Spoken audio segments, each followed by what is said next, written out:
Nous avons vu une certaine géopolitique occidentale délimiter le continent à l'époque en parlant de l'Afrique blanche, de l'Afrique noire, en ignorant que le désert du Sahara n'a jamais été une barrière infranchissable, mais une véritable mer intérieure qui a toujours invité à passer d'un rivage à un autre. C'est ce que le Maroc a compris avec ses partenaires africains. L'ancrage africain ne fait aucun doute. Depuis le groupe de Casablanca, lorsqu'on négociait la naissance de l'organisation de l'Union africaine, l'engagement personnel des autorités marocaines pour la réalisation de l'unité africaine avec une coopération dans tous les domaines.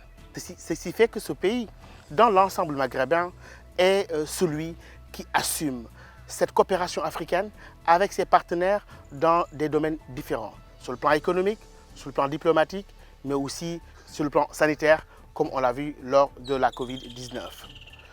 Le Maroc s'est donc inscrit dans cette dynamique, une dynamique qui n'a jamais connu de répit, avec d'abord au début une stratégie dite du bilatéralisme sélectif, en étant en parfaite cohésion, en parfaite convergence avec des pays avec lesquels il partageait une certaine vision de l'Afrique, mais aussi une certaine vision du développement.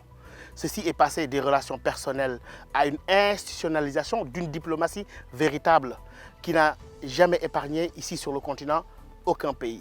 D'abord avec l'Afrique de l'Ouest, mais aussi l'Afrique de l'Est, avec même l'Afrique australe, avec des développements récents qui montrent que ce pays véritablement, depuis son retour tant souhaité dans l'enceinte de l'Union africaine, est un pays qui incarnait un certain panafricanisme. Ce panafricanisme aujourd'hui est le moteur des relations exemplaires entre le Maroc et les pays, entre le Maroc et ses pairs africains, ce qui fait qu'il y a une nouvelle dynamique qui se dessine sur le continent. Ceci est basé sur l'idée d'une coopération, d'une véritable coopération Sud-Sud, faisant des partenaires du Sud des partenaires privilégiés. Cela a donné une impulsion à une dynamique réelle avec le Sénégal, la Côte d'Ivoire, le Gabon et tant d'autres pays.